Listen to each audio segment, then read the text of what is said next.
이 시간도 삼위로 계시는 일체 신께만 영광과 존귀와 감사와 찬양을 올려드립니다. 어느덧 한 주를 마무리하는 금요일 밤 경건의 시간을 갖습니다. 4월 첫 주간도 변함없이 함께하여 주신 참 좋으신 우리 하나님, 원컨대 언제나 하나님의 말씀이 우리 삶의 중심이 되기를 원하오며 늘 구주 예수 그리스도의 보혈만을 의지하며 살기 원합니다.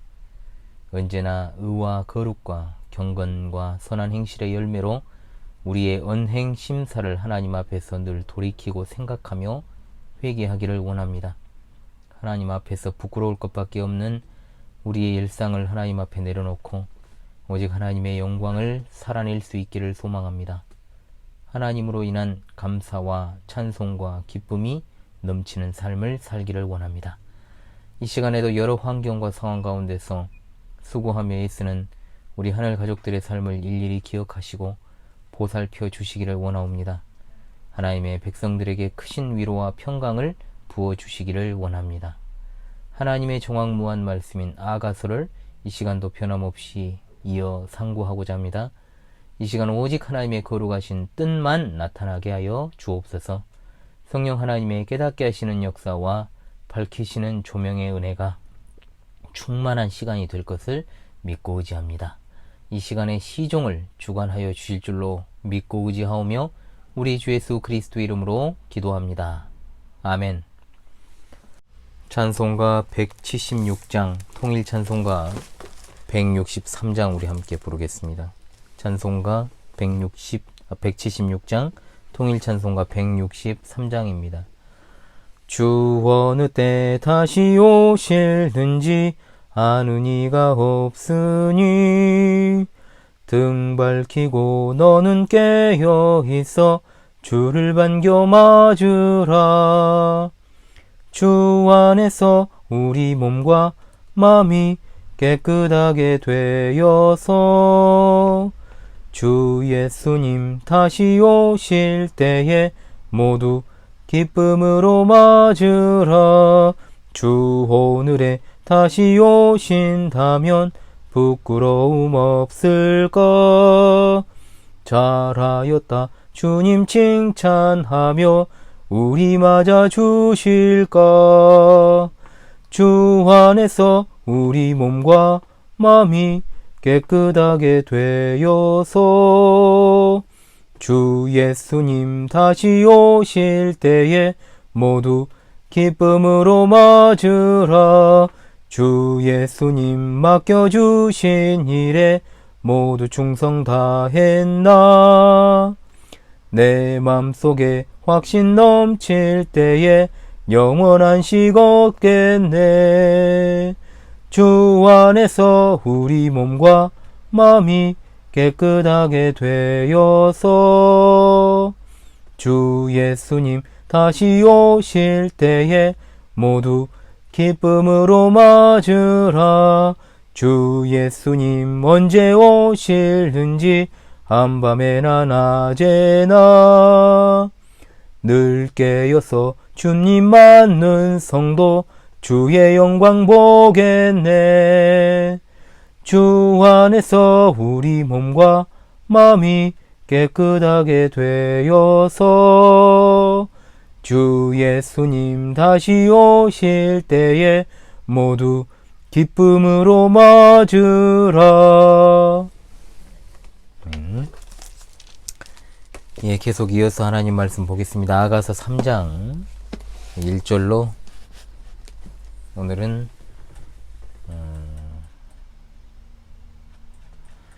아가서 3장 1절로 5절의 말씀입니다. 아가서 3장 1절로 5절의 말씀을 제가 낭독하도록 하겠습니다. 내가 밤에 침상에서 마음으로 사랑하는 자를 찾았노라. 찾아도 찾아내지 못하였노라. 이에 내가 일어나서 성 안을 돌아다니며 마음에 사랑하는 자를 거리에서나 큰 길에서나 찾으리라 하고 찾으나 만나지 못하였노라. 성 안을 순찰하는 자들을 만나서 묻기를 내 마음으로 사랑하는 자를 너희가 보았느냐 하고 그들을 지나치자마자 마음에 사랑하는 자를 만나서 그를 붙잡고 내 어머니 집으로 나를 잉태한 이의 방으로 가기까지 놓지 아니하였노라. 예루살렘 딸들아, 내가 노루와 들사슴을 두고 너희에게 부탁한다. 사랑하는 자가 원하기 전에는 흔들지 말고 깨우지 말지니라. 아멘. 예, 이제 장이 넘어갔습니다. 그래서 3장 1절로 5절은 이런 상황을 겪는 신부가 주님을 만나서 이제 도움을 받고자 하는 내용이라 그랬습니다. 과연 어떤 과정을 거쳐서 주님을 만나게 되는가를 보여줍니다. 말세지 말을 사라는 성도들에게 이 문제에 대한 해답을 직접적으로 주시는 말씀이기 때문에 잘 새기시기를 바라겠습니다. 먼저 찾아도 찾지 못한 신랑이 등장을 합니다. 내가 밤에 침상에서 마음으로 사랑하는 자를 찾았노라. 찾아도 찾아내지 못하였노라. 성경에서 밤은 대체로 영적인 의미를 갖고 있습니다. 어둠의 때, 환란의 때, 신부가 처한 때는 바로 밤입니다. 극심한 환란과 고통을 밤 또는 흑암으로 표현하고 있죠.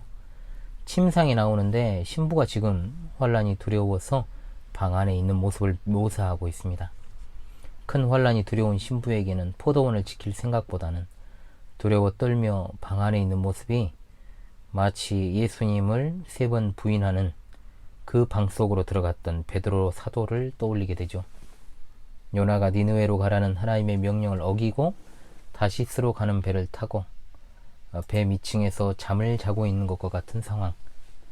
마치 그냥 하나님의 명령을 거부하고 그저 예배만 드리며 마음의 평화를 얻고 교제만 나누고 싶은 그런 마음이었던 것이죠. 그러나 찾아도 찾아내지 못하였노라. 굉장히 중요한 진리입니다.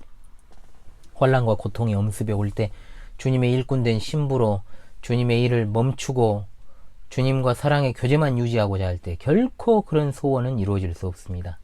적어도 참된 신부라면 말이죠. 요나가 다시스로 가는 배에서 잠을 잘 때 주님과 영적인 교제가 있었겠습니까?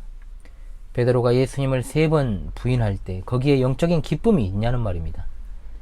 요나는 바닷물에 던져져 물고기에 삼킴을 당했고 베드로에게는 심한 통곡이 기다리고 있었습니다.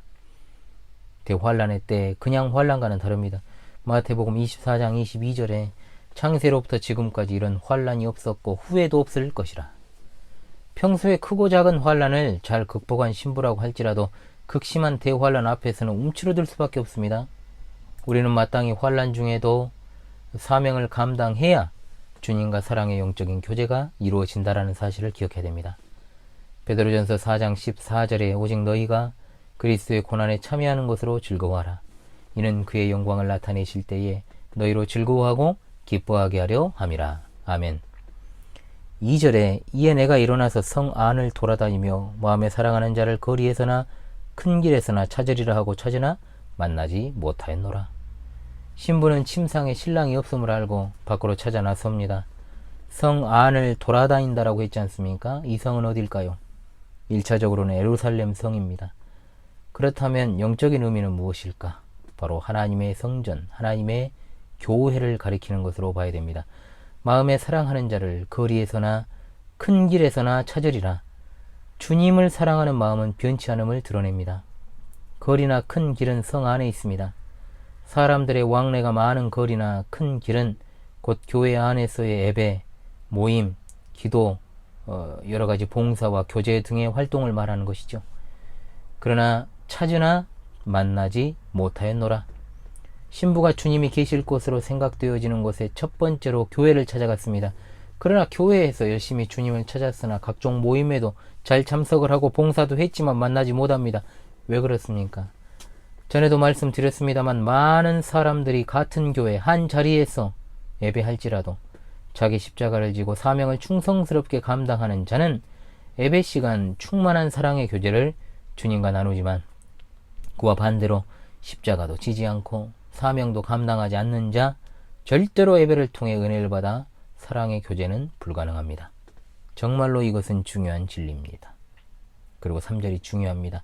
성 안을 순찰하는 자들이 등장을 합니다. 누굴까요? 성은 예루살렘 즉 교회고 성의 순찰자는 파수꾼을 말합니다.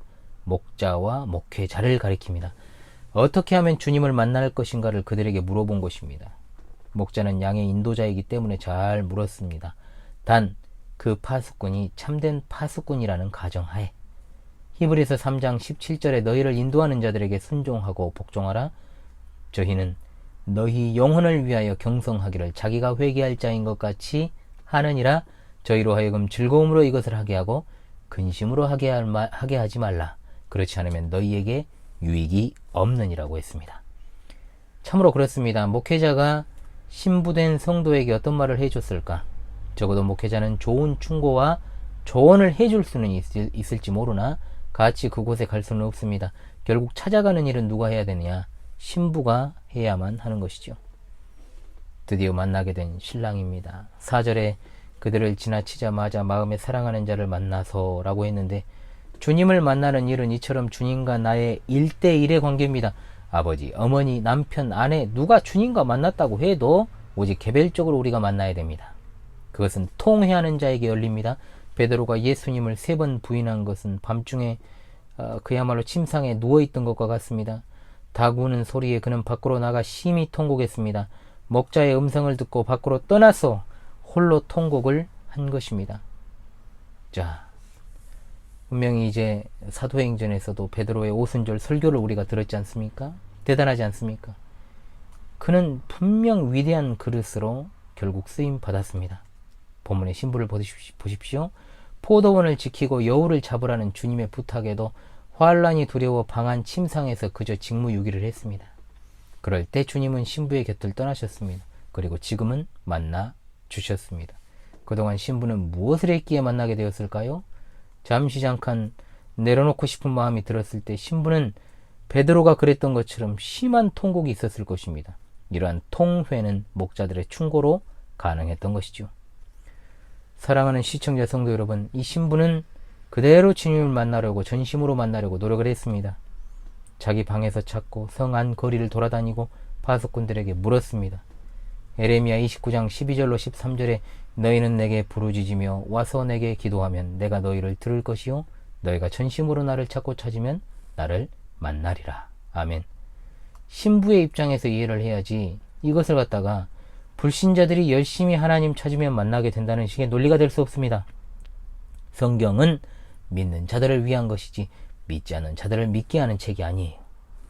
믿게 하시고 구원하시는 일은 전적으로 하나님의 주권입니다. 우리는 신부로서 그 사명 감당하기 위해 계속해서 전심으로 주님을 찾아야 합니다. 그러면 반드시 우리를 만나주시고 선한 길로, 지극히 합당한 길로 인도하여 주실 것입니다. 아멘. 자, 그 다음으로 이제 찾아서 만난 신랑과의 사랑의 교제가 이어지지 않겠습니까? 4절 하반절에 그를 붙잡고 내 어머니 집으로 나를 잉태한 이의 방으로 가기까지 놓지 아니하였노라. 신부가 통회에 자복하고 다시 자기 임무에 충실했습니다. 신부가 주님을 꼭 붙잡고 놓지 아니한 것은 바로 주님께서 주신 사명, 포도원을 지키고 여우를 잡으라는 일에 충실했다는 말이 됩니다. 베드로를 비롯한 사도들이 그랬던 것처럼 이제는 맡겨주신 사명을 위해 죽도록 신실한 것입니다. 그리고 신부가 주님을 붙잡고 간 곳이 나오는데 그곳은 내 어머니의 집, 나를 잉태한 자의 방, 내 어머니의 집은 어디인가? 분명 교회입니다. 1장 6절에서도 내 어머니 아들들이 나오지 않았습니까? 내 어머니는 교회라고 말씀드렸습니다. 그러나 교회를 가리킬 때 보통 지상교회와 천상교회를 이야기하지요. 지상교회는 전투하는 교회요, 천상교회는 승리한 교회입니다. 포도원을 지키고 여우를 잡아야 하는 지상교회는 분명 전투하는 교회입니다. 그렇다고 이 전투하는 교회가 불완전한 교회입니까? 그렇지 않습니다. 지상교회도 온전한 교회입니다. 왜냐하면 교회를 세우신 이가 주님이시고 주님은 온전하시기 때문에 그렇습니다. 단지 바른 복음과 진리로 예배하며 가르치고 치리하고 봉사하는 그 사명을 감당하는 자들이 불완전한 것이죠. 천상은 그 자체가 성전이요 교회이기 때문에 지상교회와 천상교회를 구분짓는 것은 참된 성도로서는 무의미한 행동입니다. 왜냐? 지상의 포도원을 잘 가꾼 충성스러운 신부는 영원한 하늘나라 신방에서 함께하게 될 것이기 때문입니다. 그러므로 이 지상에서 사명을 온전하게 감당하지 않고 기쁨으로 그 역할을 수행하지 못한 자가 천상의 즐거움이 있을 거라는 생각은 있을 수 없는 망령된 생각인 것이죠. 주님의 신부된 우리 모두는 주님을 꼭 붙잡고 믿음의 선한 싸움을 싸우며 달려갈 길을 달려가야 할 줄로 믿습니다. 그리고 5절에 2장 7절에 나온 말씀과 똑같은 말이 나옵니다. 내가 노루와 들사슴을 두고 너에게 부탁한다. 사랑하는 자가 원하기 전에는 흔들지 말고 깨우지 말지니라. 얼마나 주님과의 교제가 값지고 행복한 것인가를 강조하는 표현입니다. 주님을 만나는 길은 전심으로 그를 찾는 길입니다. 교회를 멀리하면서 주님을 찾는 노력은 아무 의미 없습니다.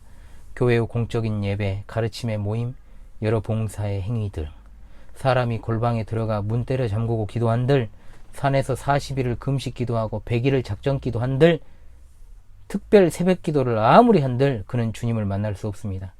주님과의 참된 영적 교제는 그분께서 주신 사명을 감당하는 것, 그 자체로 영적인 충만한 기쁨이 있는 줄로 믿습니다. 우리에게 맡겨주신 포도원을 지키고 포도원을 파괴하려는 사나운 이리와 교활한 여호와 같은 이 시대의 배도와 불신앙의 무리들을 때려잡아 주님 오실 때 어린 양의 혼인잔치 상석에 앉아 그 즐거움과 기쁨을 만끽하는 마지막 시대의 정결한 신부들 되시기를 간절히 소망합니다. 기도하겠습니다. 우리 하나님, 주님이 오실 때까지 그 사명을 지속적으로 감당하지 못하고 여러 가지 흔들리는 상황들이 발생하게 될 때 변함없이 주님을 향한 그 결심과 인내에서 벗어나지 아니하도록 속히 제자리를 찾게 도와주시기를 원합니다. 우리가 있어야 할 자리, 우리가 해야 할 일에 대하여 직무유기하는 일이 없이 신랑께서 오실 때까지 정결한 신부로 남기 소원합니다. 오늘 하루 여정도 그리고 한 주간의 여정이 은혜 가운데 마무리됩니다. 이번 주에 순례자의 여정 가운데 함께 하신 주님, 앞으로도 변함없이 우리와 우리 자녀들과 우리에게 속한 지체들에게 함께 하시기를 간절히 원하옵니다. 부족하고 천한 종이 강당과 이 미약한 방송을 통해 주님이 택하신 귀한 백성들과 신앙의 여정을 이번 주에도 변함없이 함께 했습니다. 변함없는 은혜로 늘 채워주시고 여러 귀한 동역자들을 붙여주셔서 신앙에 크나큰 진보가 있게 도와주옵소서. 늘 주님의 백성들을 사랑하여 주심으로 인하여 신앙의 정절을 끝까지 지키는 순결한 신부들로 서게 하옵소서. 우리 하나님께서 주의 백성들의 출입과 발걸음을 여전히 계속해서 지켜주시고 인도하실 줄을 믿고 의지합니다. 주말과 주일에도 하나님이 주실 은혜로 충만케 하옵소서. 변함없는 밝은 새 아침을 주실 줄로 믿고 의지하오며 우리 주 예수 그리스도의 이름으로 기도합니다. 아멘.